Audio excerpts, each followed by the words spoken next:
and the red deserts of planet Merrick. A scavenger named Tarn spots a plume of smoke rising near the horizon. Smoke means wreckage, and wreckage means salvage. Tarn lives off ruins, mostly old drones and shuttle parts, so when he stumbles upon a half-buried human escape pod, he's stunned. Inside, a small, sleek woman in a black hand-silver suit. She's unconscious, breathing shallow, her face pale. But her pod is high-tech and like anything the local settlers have ever seen. And beside her, resting against the wall, a long metallic spear humming quietly. Part 2. Tarn's mistaker isn't heartless, but he's desperate. His own water reserves are low. His camp was ransacked last week, and this pod has enough alloy to feed him for months. He steps inside slowly. The woman doesn't move. He reaches for a silver case near her feet. The spear floats, not falls, floats. It lifts off the wall on its own, rotates, and points itself directly at Tarn's chest. Part 3. The spear wakes. Tarn freezes. The spear scans him with a red glow. Then, faster than he can blink, it hurls itself forward but stops an inch from his heart. It hovers there, buzzing. Tarn backs away, breathing fast. The woman hasn't moved. The pot pings softly. The spear retracts, returning to its original place. Tarn stumbles out of the pod. He realizes this is no ordinary spear. It's linked to her, guarding her. She's asleep, but her weapon is very much awake. Part 4. Her name was Nira. Tarn camps nearby. Curiosity wins over fear. At night, the woman stirs, not fully conscious, but enough to speak one word in a whisper. Nira. It might be her name. Tarn watches from afar, confused and uneasy. He's never heard of a human ship crashing this far out. The locals say humans are just myths off-worlders who vanished centuries ago. But this one is real, and her tech especially. That spear feels like it's years ahead of anything on Merrick. Part 5. Raiders in the Sondoni morning. Raiders arrive. Sandwalkers heavily armed, ruthless, and quick to shoot. They find the pod before Tarn can stop them. He hides, helpless, watching as they surround the wreck. One raider steps inside, trying to drag Nira out. She doesn't move, but her spear does. This time, it doesn't stop. It slices, spins, and fights like it thinks. The spear alone brings down 3 raiders in seconds. Tarn watches in awe and fear. Who is this woman? Part 6. Human Protocol 9. After the fight, Nira wakes. Not fully. Just enough. Her voice is calm, her eyes glowing faintly. She speaks to Tarn, calling him civilian. She says only this, Human Protocol 9, if the body rests. The weapon watches. No exceptions. Then she falls back into sleep. The spear hums beside her, scanning again. Tarn realizes he can't just salvage this wreck. He can't sell it. This is not salvage. This is a guardian. Part 7. The protector of Marqueek's Pass. Tarn tells no one. The desert quiets. Rumors spread of a ghost weapon that floats and kills intruders. But Tarn stays. He brings her water, waits, listens, and one day, Nira wakes for real. She stands, touches the sand, and says, "This planet isn't Earth." Tarn replies, "No, but maybe it needs someone like you." She looks at him, then at her spear, and nods. The protector of Merrick has awakened. Arn's camp was small and rough, a few metal sheets and wooden poles made as shelter, enough to keep out the worst of the desert wind. He had built it near a rocky ridge, where the shade lasted longer in the hot day. As he entered the camp, he carried a small container of water and some dried food. His thoughts were still on the strange pod and the silent woman inside. The water was his most precious resource. On Merrick, clean water was hard to find. Tarn took a slow drink, letting the cool liquid calm his dry throat. Then he looked toward the horizon, where the smoke still rose faintly in the distance. He was worried if other scavengers or raiders found the pod before he did, they might steal everything. Tarn was a lone man, but he was fast and smart. He could get there first. He just needed to rest a little, then make the journey back before dawn. That night, Tarn sat by a small fire. The stars were bright and sharp. the desert quiet except for the crackling flames. He thought about the woman and her spear. Something deep inside him told him she was not just any traveler. There was power in the spear, power that he did not understand. But Tarn was also curious. What if he could take that spear for himself? It could make him strong. It could protect him from raiders, or even help him fight wild beasts. The thought of holding such a weapon made his fingers itch. He tried to sleep, but his mind would not rest. The desert was unforgiving, and Tarn knew that hesitation could cost him dearly. Before the first light of morning, Tarn packed his few belongings and set out for the wreck. The red sand was cold under his boots. The sky was still dark, but the stars were fading fast. Tarn moved quietly, careful not to make noise. His heart was pounding with excitement and fear. When Tarn reached the crater, the pod was easy to see. The heat of the sun was just beginning to warm the metal, and the spear was still there, resting against the wall of the pod. It looked peaceful now, but Tarn knew better. He took a deep breath. Slowly, he stepped inside the pod. The woman was still there, lying motionless on the small seat. Her eyes were closed. Her chest rose and fell steadily. She was alive, but very weak. Tarn looked at the spear again. It was longer than a normal spear, sleek and shining. The strange light still pulsed softly along its shaft. Tarn reached out his hand. His fingers trembled as they touched the spear's cool metal. Suddenly, the spear moved. It lifted from the wall, rising smoothly into the air. A thin red light glowed along its edge. Tarn's eyes widened. He froze.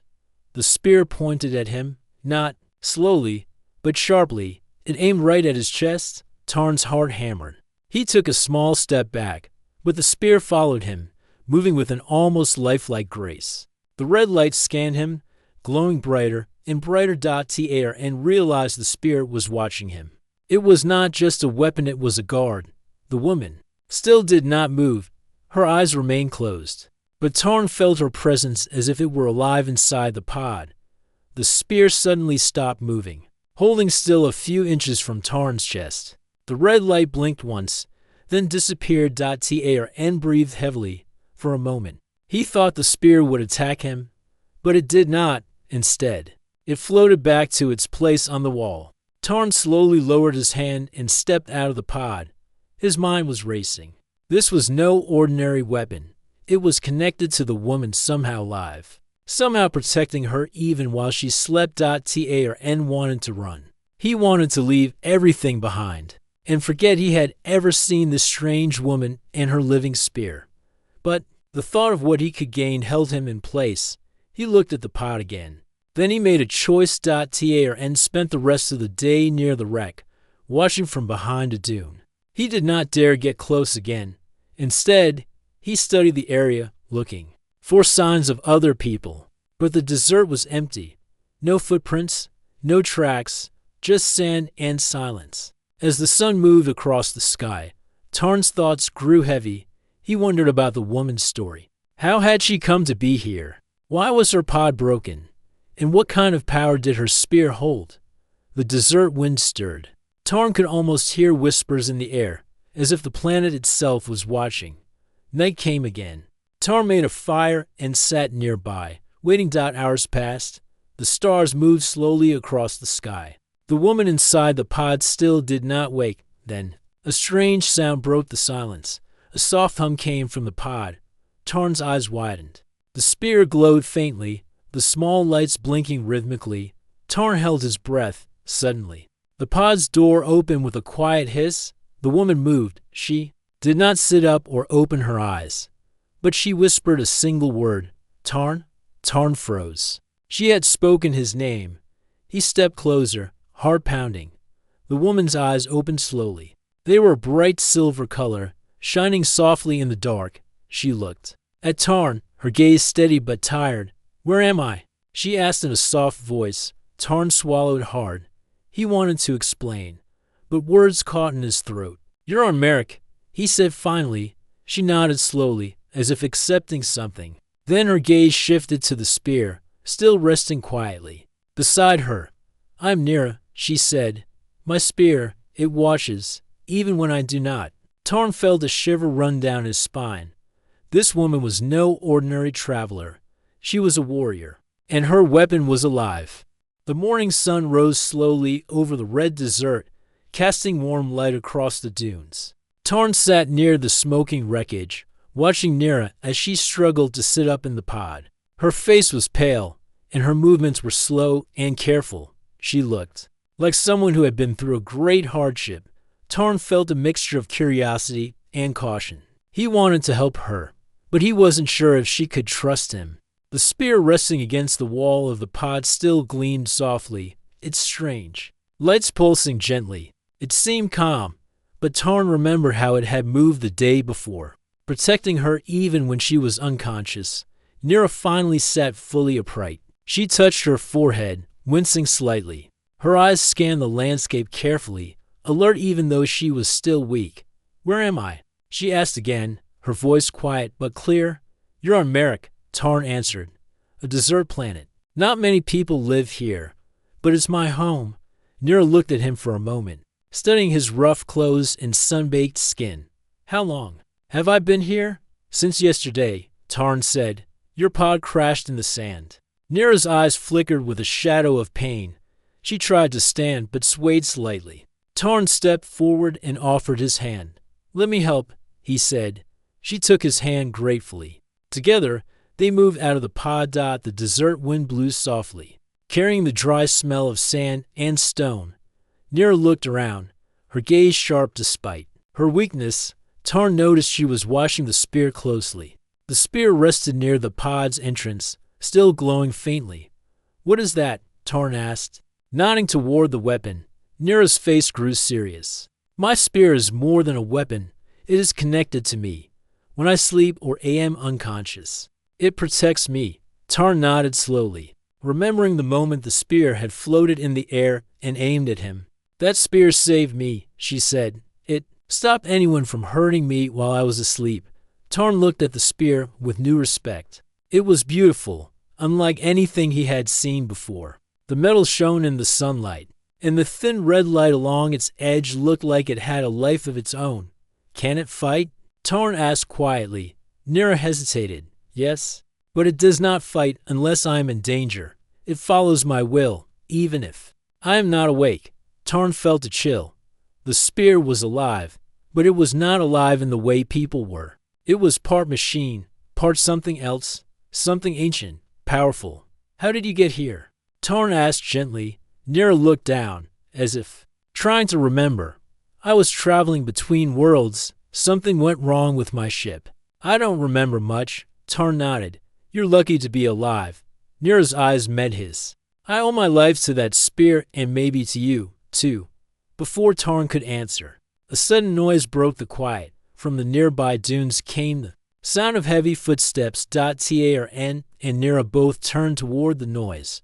A group of raiders appeared, moving quickly across the sand. They wore worn armor and carried weapons.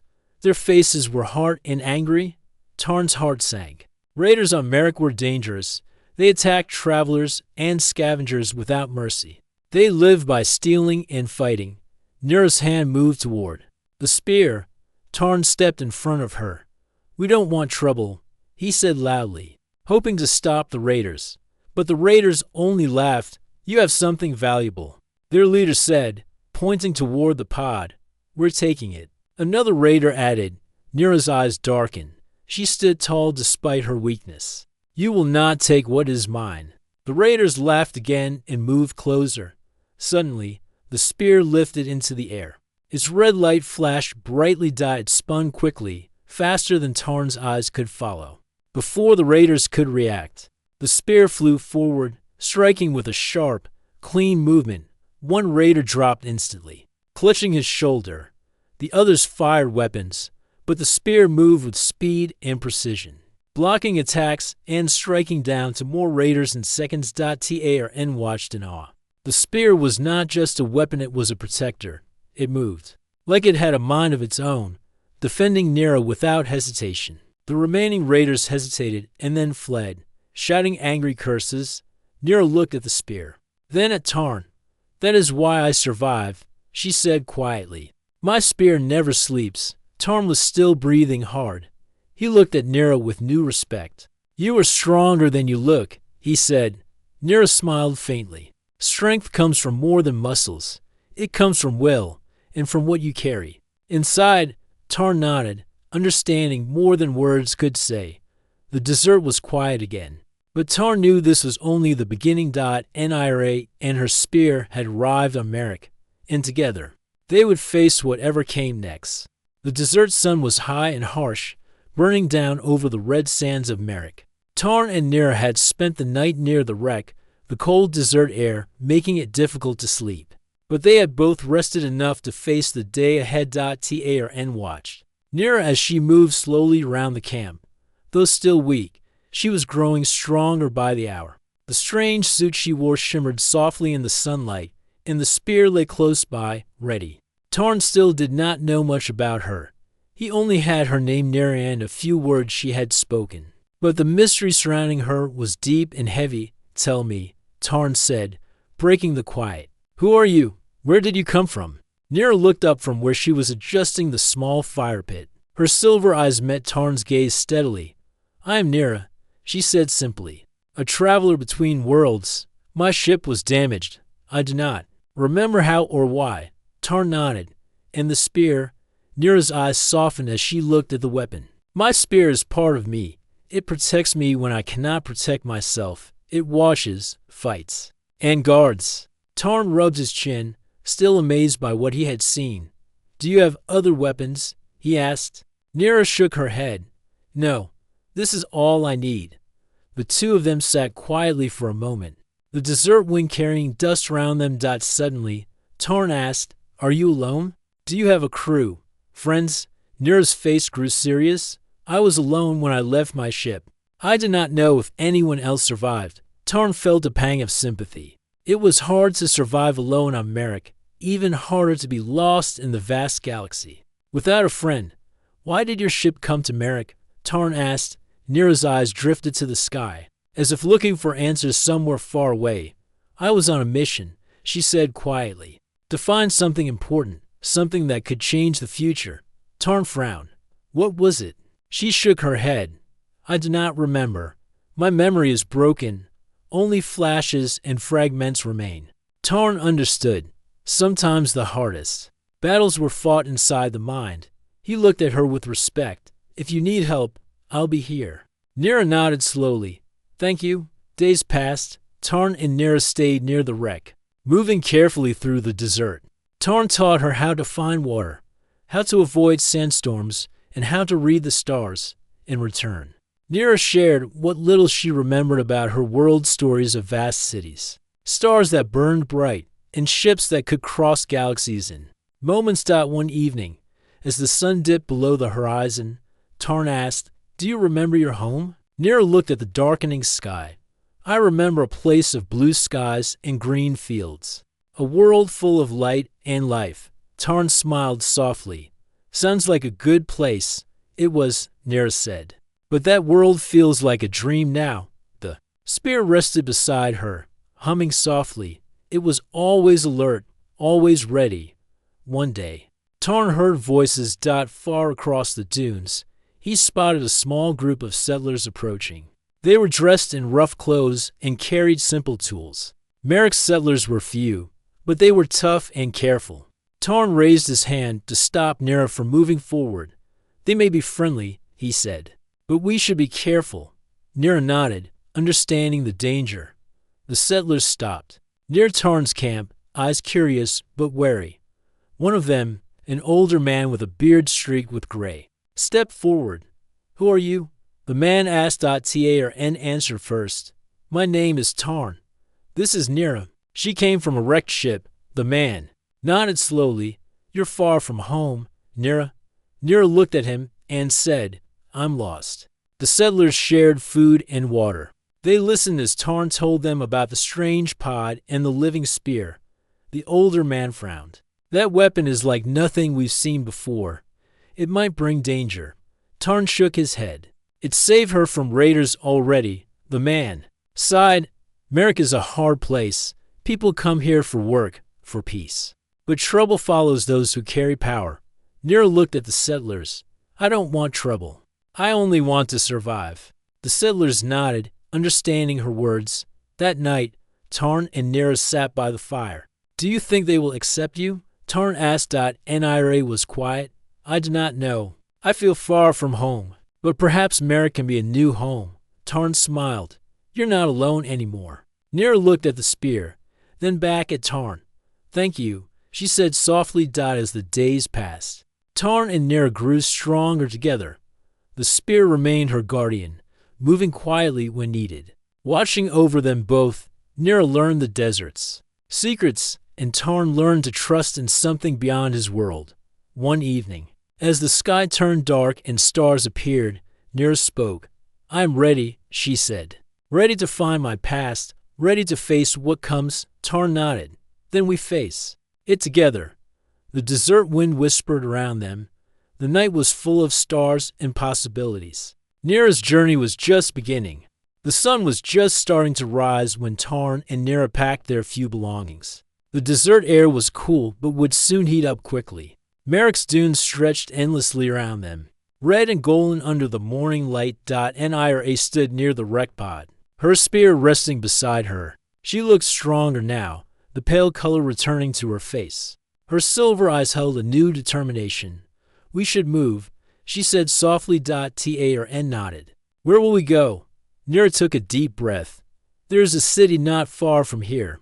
It's called Kalen. I believe I may find answers there. Tarn looked at the horizon. Kalen was a known settlement on Merrick, a place where traders and travelers gathered. It was also dangerous, filled with people who did not always welcome strangers. But it's dangerous, Tarn warned. Many don't like outsiders. Nira smiled faintly. Then we will be careful. They set off together, walking side by side across the shifting sands. Tarn led the way, his eyes scanning the ground for signs of water or threats. Nira followed, her spear held loosely but ready. The journey was hard. The sun grew hotter, and the dry wind carried dust into their faces. Sometimes, Tarn would pause to let Nira rest, offering water from his small canteen. Along the way, Nira told Tarn more about her past, what she could remember. I come from a world called Vela, she said. It was a place of light and machines, where people lived among the stars. Tarn listened closely. Sounds like a place far from here. It is, Nira agreed. But I had a mission there. I was looking for something powerful. Tarn frowned. What was it? Nira shook her head. I don't know. My memory is broken. Only flashes, like pieces of a puzzle. The sun climbed higher, and the desert heat pressed down on them. Tarn pointed to a rocky outcrop in the distance. Let's rest there, he said. They moved quickly, grateful for the shade. Under the rocks, they sat quietly. Tarn shared some dried food, and Nira drank carefully. Suddenly, Tarn spoke again. What if the raiders come back? Nira's eyes darkened. Then my spear will protect us. Tarn nodded. I saw how it fought. It's like it has a mind of its own. It does, Nira said softly. It is connected to me. The two sat in silence for a moment, listening to the wind outside. After their rest, they continued walking. The dunes began to change, becoming smaller and mixed with rocky ground. The air smelled different, fresher, and the sky seemed wider. At last, in the distance, Tarn spotted the city of Kalen. It was small but busy, a cluster of metal buildings, surrounded by walls and watchtowers. Smoke rose from chimneys, and the noise of voices and machines drifted across the sand. Nira's eyes grew bright. This is where we find answers. Tarn felt nervous. The city was known for its traders, but also for its secrets and dangers. As they approached the gates, two guards stepped forward. They looked them up and down carefully. State your business, one guard said gruffly. Tarn stepped forward. We are travelers. We seek shelter and supplies. The guard's eyes flicked to Nira's spear. He raised an eyebrow but said nothing. Wait, here, he said and disappeared through the gate. Minutes passed like hours. Tarn and Nira stood quietly, watching the city walls. Finally, the guard returned. You can enter, he said shortly, but keep out of trouble. Inside the city, the noise was loud and constant. Traders shouted prices. Machines clanged, and people moved quickly through the streets. Tarn and Nira stayed close, careful not to draw attention. They found a small market where Nira hoped to ask questions. Vendors sold water, food, and tools, and some looked at Nira's strange spear with curiosity. Tarn noticed whispers following them. "Who is she?" One man asked quietly. "Where did she come from?" Another whispered. Nira ignored the stares. She needed to find someone who could help. Finally, they reached a small building with a sign that read Lorekeeper. Tarn looked at Nira. "This is the place." Inside, an old woman sat surrounded by books and maps. She looked up as they entered. "I'm Kella," she said. "How can I help you?" Nira stepped forward. "I need to find information about a weapon and ancient spear that protects its owner. I believe it comes from beyond this world." Kella's eyes widened. "Such things are rare. Many believe they are myths." Nira showed the spear to Kella. The woman examined it closely, her fingers tracing the glowing edge. "This is no myth," Kella said quietly. "This weapon is known as the Guardian Spear. It is said to hold the power of lost worlds." Tarn felt a chill. The stories were old, but real. Kella looked at Nira. "If you seek answers, you must travel to the archives. It is a place beyond this city, where knowledge is kept safe." Nira nodded. "Thank you." As they left the Lorekeeper's place, Tarn and Nira felt hope growing. But danger was never far. Whispers followed them still, and Tarn noticed eyes watching from dark corners. The city of Kalen was alive, but its shadows hid many secrets. Nira's journey to find her past was only just beginning. The sun was low in the sky when Tarn and Nira left the busy streets of Kalen behind. They were heading toward the archives, a large building on the edge of the city. The archives were said to hold knowledge from many worlds, including secrets. Long forgotten, Nira walked steadily, her spear by her side. Tarn followed closely, watching the dusty road ahead. The city noises faded behind them, replaced by the quiet wind and the soft crunch of sand underfoot. "This place should have answers," Nira said, her voice calm but filled with hope. Tarn nodded. "Let's find what you need." The archives stood tall, made of heavy stone and metal. Its walls were cracked with age, but strong. Massive doors, covered in strange symbols, guarded the entrance. A guard at the door looked them over before opening the heavy gates. "Only those with permission may enter," he said. Nira stepped forward and showed a small badge that Kella had given her. The guard examined the badge and then nodded. "You may enter." Inside, the archives were cool and dark. Long rows of shelves stretched high, filled with ancient books, scrolls, and devices from many worlds. The air smelled of dust and old paper. Nira and Tarn moved quietly through the rows, searching for anything about the Guardian Spear. After what felt like hours, Nira found a small book with a worn cover. She opened it carefully and began to read. "The Guardian Spear," she whispered.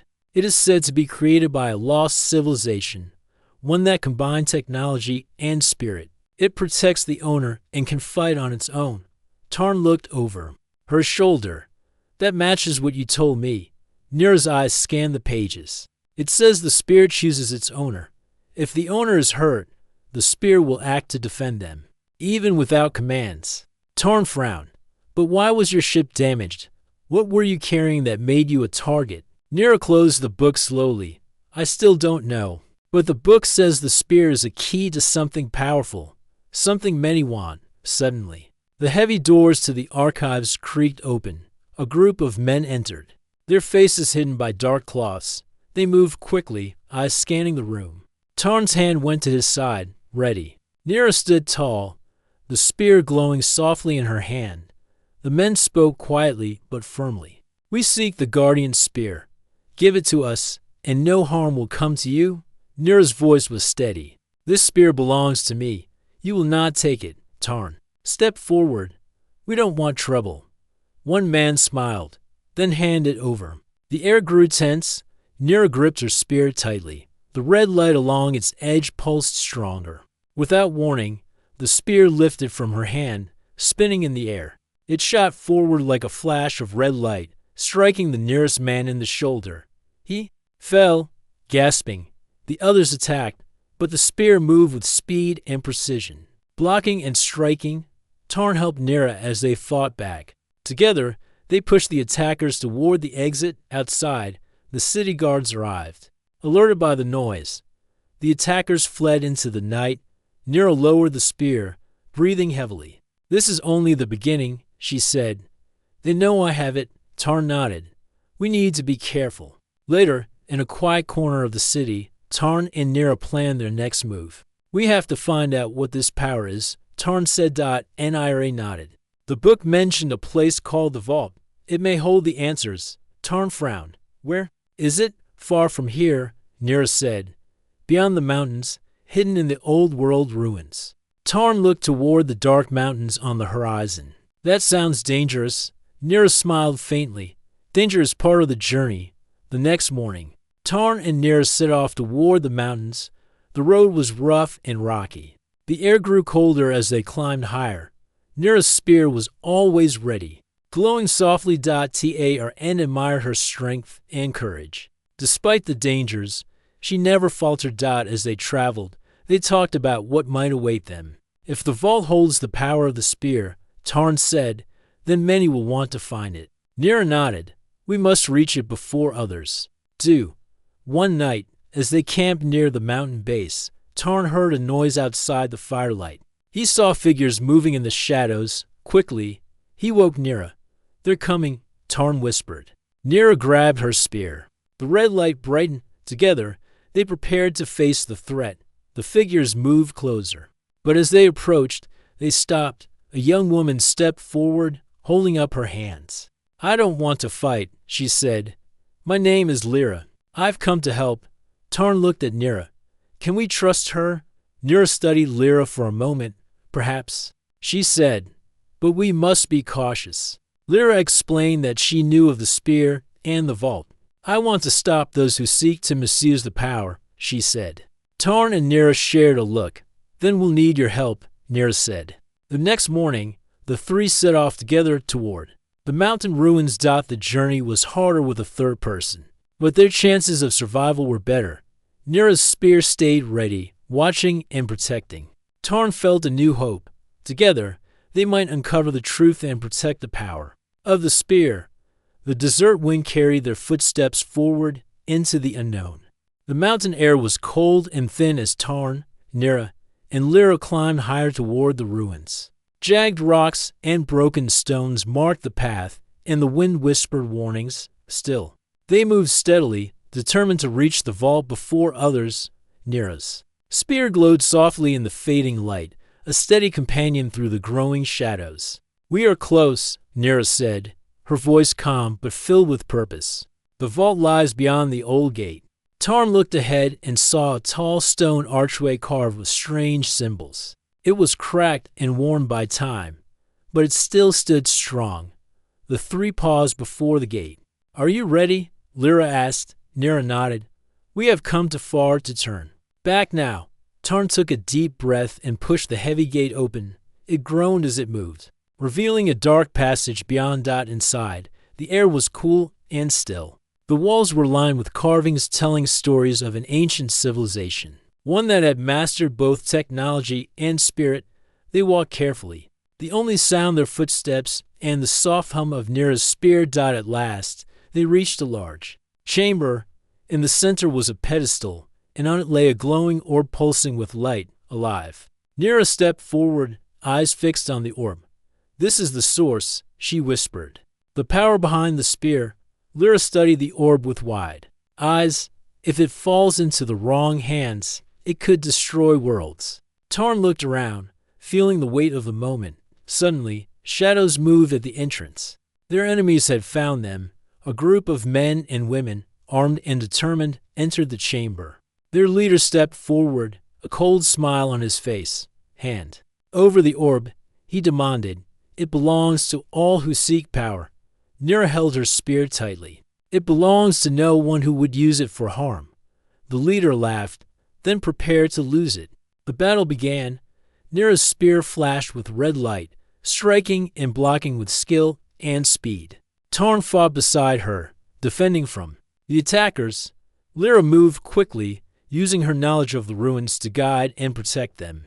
But the enemy was many, and the chamber echoed with the sounds of conflict. Suddenly, the orb's light grew brighter, responding to the chaos. Lyra reached the pedestal and touched the orb.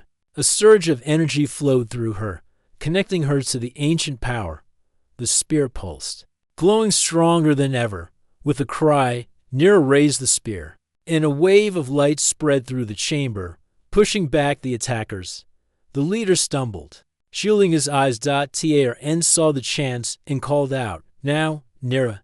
She focused the spear's power, sending a beam of light toward the enemy. One by one, they were forced to retreat, disappearing into the shadows. The chamber grew quiet. Lyra lowered the spear, breathing heavily. "We have protected the power," she said softly. Lyra nodded. "But now you must decide what to do with it." Tarn looked at Lyra. "What will you do?" Lyra held the glowing orb and looked deep into its light. "This power is too strong for any one person," she said. "It must be kept safe, but also shared wisely." She placed the orb back on the pedestal. "The spear will protect it, and I will guard the vault.